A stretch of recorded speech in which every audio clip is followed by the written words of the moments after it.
Hey guys, welcome to exam Shiksha. मैं हूं royal और आज हम पढ़ने वाले हैं मध्य प्रदेश की राज्य व्यवस्था के बारे में। आज हम स्टार्ट करेंगे अप्रत्यक्ष लोकतंत्र और प्रतिनिधि शासन के बारे में। तो जो अप्रत्यक्ष लोकतंत्र है उसको हमने 3 भागों में यहाँ बांटा है। पहला विधायिका, दूसरा कार्यपालिका और तीसरा न्यायपालिका। अगर हम देखें कि विधायिका में विधानसभा और राज्यपाल, कार्यपालिका में राज्यपाल भी आ जाएगा, मंत्रिपरिषद और मुख्यमंत्री भी। न्यायपालिका में हाई कोर्ट और उसके अधीनस्थ जो भी न्यायालय हैं वो सभी इसके अंतर्गत शामिल होंगे। इसके बाद हम देखेंगे कि जो मध्य प्रदेश शासन है उसको मुख्य रूप से 2 भागों में बांटा गया है। एक होती है राजनीतिक कार्यपालिका जो कि अस्थायी होती है और दूसरी होती है प्रशासनिक कार्यपालिका जो कि स्थायी होती है।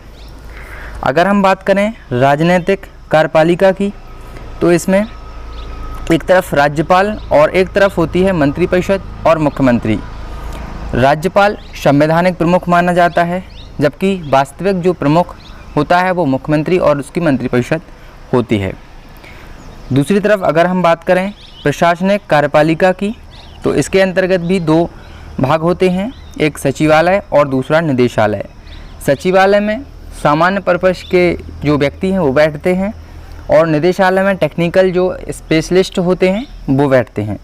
अगर मैं बात करूं सचिवालय की तो सचिवालय का जो मुख्य है, सबसे मेन अधिकारी मुख्य सचिव होता है जो एक वरिष्ठ IAS अधिकारी होता है। मुख्य सचिव से अगर हम नीचे के क्रम में आएँ तो फिर सचिव, उसके बाद अतिरिक्त या संयुक्त सचिव, उसके नीचे उपसचिव, उसके नीचे अवर सचिव, फिर सेक्शन ऑफिसर और सबसे नीचे कर्मचारीगण होते हैं। दूसरी तरफ अगर हम बात करते हैं निदेशालय की तो सबसे जो मेन होता है वो संचालक होता है। संचालक के नीचे अपर संचालक, फिर संयुक्त या अतिरिक्त संचालक, उसके बाद उप संचालक, उसके बाद सहायक संचालक और अंत में कर्मचारीगण होता है। इस तरीके से हमने राजनीतिक कार्यपालिका और प्रशासनिक कार्यपालिका के बारे में समझा। अब हम नेक्स्ट देखेंगे कि जो मध्य प्रदेश की विधानसभा है, हम पहले भी मध्य प्रदेश की विधानसभा के कुछ पार्ट को देख चुके हैं। आगे अब हम मध्य प्रदेश की विधानसभा के बारे में बात करते हैं। संविधान के अनुच्छेद 170 के अनुसार हमारे मध्य प्रदेश की विधानसभा में मैक्सिमम सीट 500 हो सकती हैं और मिनिमम 60 हो सकती हैं। तो मैंने पहले भी आपको बताया था कि जब 1956-57 में मध्य प्रदेश का गठन हुआ था उस टाइम मध्य प्रदेश में 288 सीटें रखी गई थीं, जिसमें से 48 सीटें SC के लिए और 54 सीटें ST के लिए रिजर्व थीं। अगर हम बात करें मध्य प्रदेश की विधानसभा में वर्तमान सदस्य संख्या तो 230 है और इन 230 में से 35 हैं SC के लिए और 47 ST के लिए रिजर्व हैं। विधानसभा में सदस्यों की संख्या 2026 तक अब नियत रहेगी। इसके बाद ही जो जनगणना होगी उसके आधार पर जो विधानसभा में सीटों की संख्या घटाई या बढ़ाई जा सकती है, लेकिन 2026 तक जो 230 संख्या है यही नियत रहेगी। जो ये कहा गया है ये कथन, इसके लिए संविधान में एक संशोधन किया गया, 84वां संविधान संशोधन अधिनियम 2001 के तहत। नेक्स्ट हम देखते हैं कि विधानसभा का जो सदस्य है उसकी योग्यताएं क्या हो सकती हैं। तो विधानसभा का व्यक्ति वही बन सकता है जो भारत का नागरिक हो। मेन फैक्टर हमें एज का रखना होता है, 25 वर्ष की आयु पूर्ण होनी चाहिए। हमने राज्यपाल में देखा था उसमें 35 वर्ष की आयु की डिमांड थी, इसमें 25 वर्ष की आयु है। लाभ के पद यानी कोई भी सरकारी सेवा में ना हो, यानी पैसा कमाने का कोई जरिया नहीं होना चाहिए। और लास्ट है नॉर्मल सा पागल या दिवालिया नहीं होना चाहिए। अगर हम बात करें मध्य प्रदेश की विधानसभा के कार्यकाल की तो मध्य प्रदेश की विधानसभा का कार्यकाल 5 वर्ष का होता है, ऐसा आर्टिकल 172 में बताया गया है। दोस्तों, हमें आर्टिकल को अच्छे से आत्मसात करना है क्योंकि ये एग्ज़ाम की दृष्टि से बहुत महत्वपूर्ण होते हैं। अब कार्यकाल 5 वर्ष बताया है, लेकिन 5 वर्ष से पहले भी राज्यपाल के पास ऐसी पावर होती है कि वह विधानसभा को भंग कर सकता है। ये हम राज्यपाल की शक्तियों में पढ़ चुके हैं।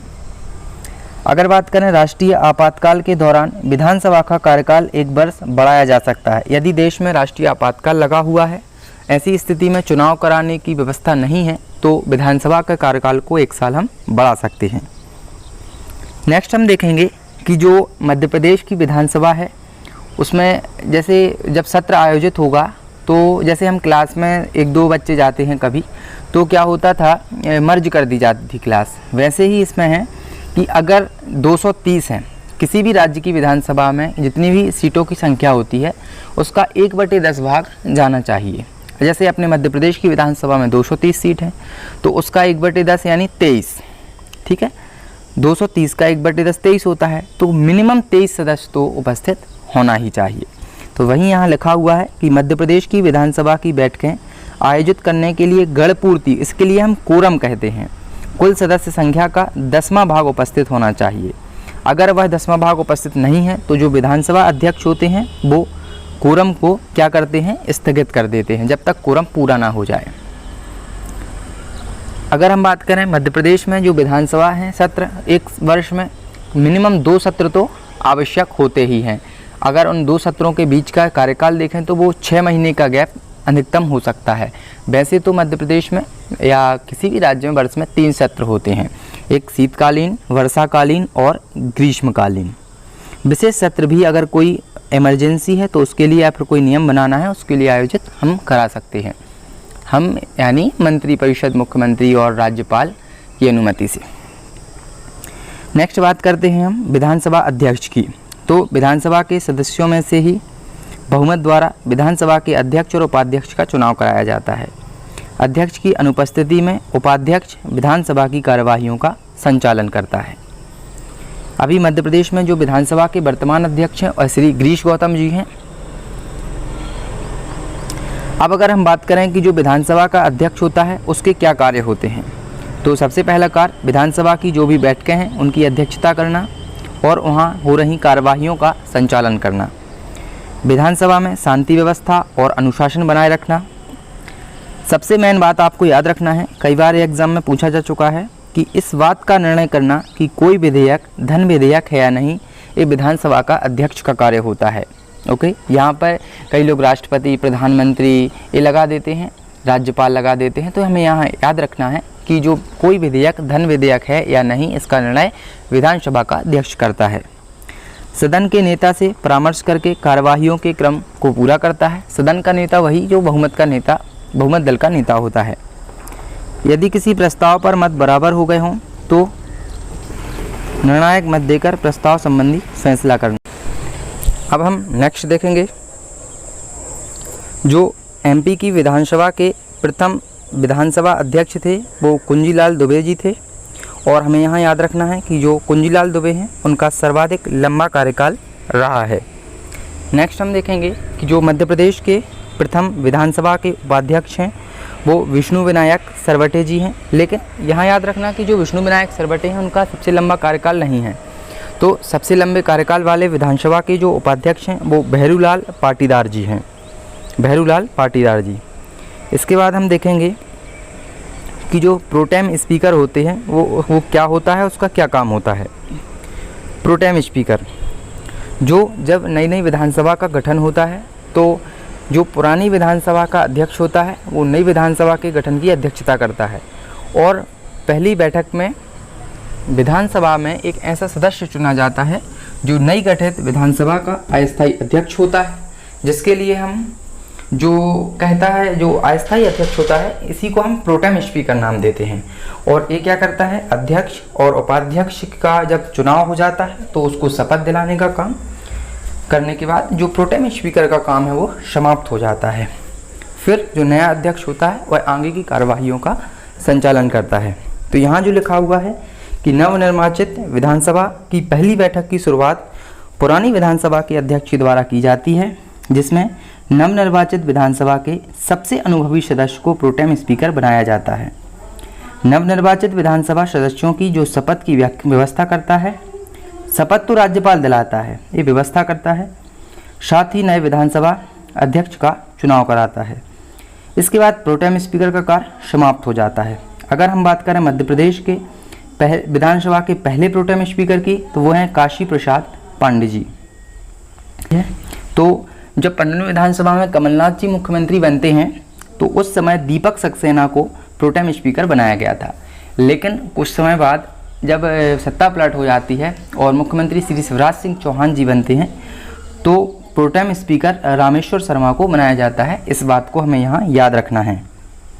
इसके बाद हम देखेंगे जो 15वीं विधानसभा है उसकी वर्तमान में क्या स्थिति है। तो जैसा कि आप सभी को पता है कि वर्तमान में बीजेपी की सरकार है और 15वीं जो विधानसभा है बीजेपी को 126 सीटें मिली और पूर्ण बहुमत के साथ ये सरकार में है। दूसरी तरफ विपक्षी पार्टी है कांग्रेस, जिसके पास 101 सीटें हैं। तीसरी बसपा बहुजन समाज पार्टी के पास 2 सीटें और समाजवादी पार्टी को 1 सीट मिली हुई है। अगर हम बात करें कि सरकार बनाने के लिए मध्य प्रदेश में जो बहुमत का आंकड़ा है वो 116 होता है, यानी 50% + 1, 230 में 116। जबकि बीजेपी के पास आपने पता है कि 126 सीटें हैं। इसी कारण मार्च 2020 में से ही बीजेपी की सरकार कार्यरत है, जिसमें श्री शिवराज सिंह चौहान जी चौथी बार मुख्यमंत्री बने हैं। अगर हम बात करें एक फैक्ट कि 15वीं विधानसभा में निर्वाचित अगर महिला विधायकों की संख्या की बात करें तो वो 21 है। इसको हमें अच्छे से याद रखना है। यहाँ आज की वीडियो में हमने मध्य प्रदेश की विधानसभा को विस्तार से पढ़ा। नेक्स्ट वीडियो में हम मध्य प्रदेश की राज्य व्यवस्था से ही संबंधित चर्चा करेंगे। तब तक के लिए धन्यवाद।